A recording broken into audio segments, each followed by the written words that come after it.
Hello दोस्तों, आइए चलिए सुनते हैं आज की कहानी।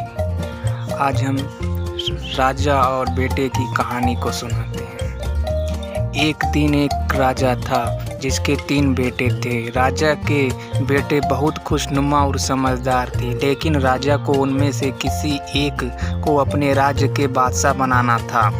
राजा अपने तीनों बेटों को परीक्षा लेने का फैसला करता है। एक दिन राजा अपने तीनों बेटे को संबंधित करते हैं। उन्हें बताते हैं कि उन्हें तीनों के बीच बांटकर 3 अलग अलग काम करने होंगे।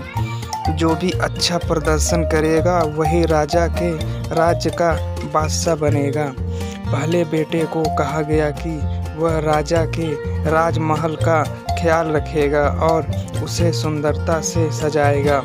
दूसरे बेटे को बाजार के व्यापार के लिए जिम्मेदार बनाया गया और तीसरे बेटे को कहा गया कि वह लोगों की समस्याओं को सुनेगा और उन्हें समाधान प्रदान करेगा। तीनों बेटे अपने असामान्य कामों के लिए तत्पर हो जाते हैं।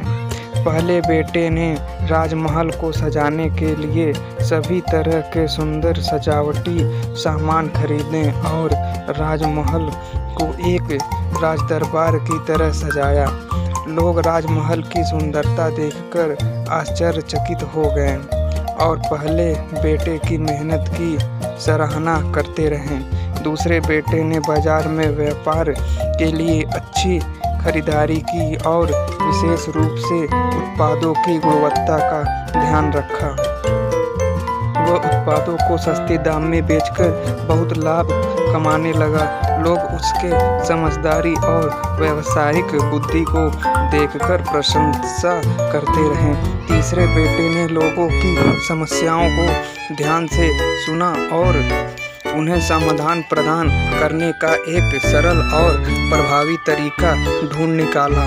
लोग उसके उदारीकरण और भविष्यवाणियों को सुनकर प्रभावित हो गए। राजा ने समय पर सभी बेटों को मूल्यांकन किया। पहले बेटे ने राजमहल को सजाने के लिए काम में अच्छा प्रदर्शन किया। दूसरे बेटे ने व्यापार में अच्छा प्रदर्शन किया और तीसरे बेटे ने लोगों की समस्याओं को समाधान प्रदान किया। राजा को बहुत खुशी हुई कि उसके तीनों बेटे में से हर एक ने अपने काम को संपन्न किया। इसलिए राजा ने तीनों बेटों को अपने राज्य के बादशाह बनाने का फैसला किया। तीनों बेटे बहुत खुश हुए और उन्होंने एक दूसरे को गले लगाकर खुशी मनाई। इस कहानी से हमें यह सीख मिलती है कि हमें अपने काम में सच्ची मेहनत करनी चाहिए और अपने क्षेत्र में माहिर बनने के लिए जीवन के अलग अलग पहलुओं का समान ध्यान रखना चाहिए।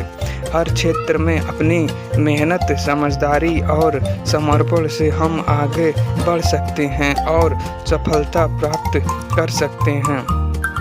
दोस्तों, कमेंट में ज़रूर बताएं कि इस कहानी से आपको क्या सीख मिली और ऐसे ही कहानी के लिए चैनल को सब्सक्राइब और फॉलो ज़रूर करें।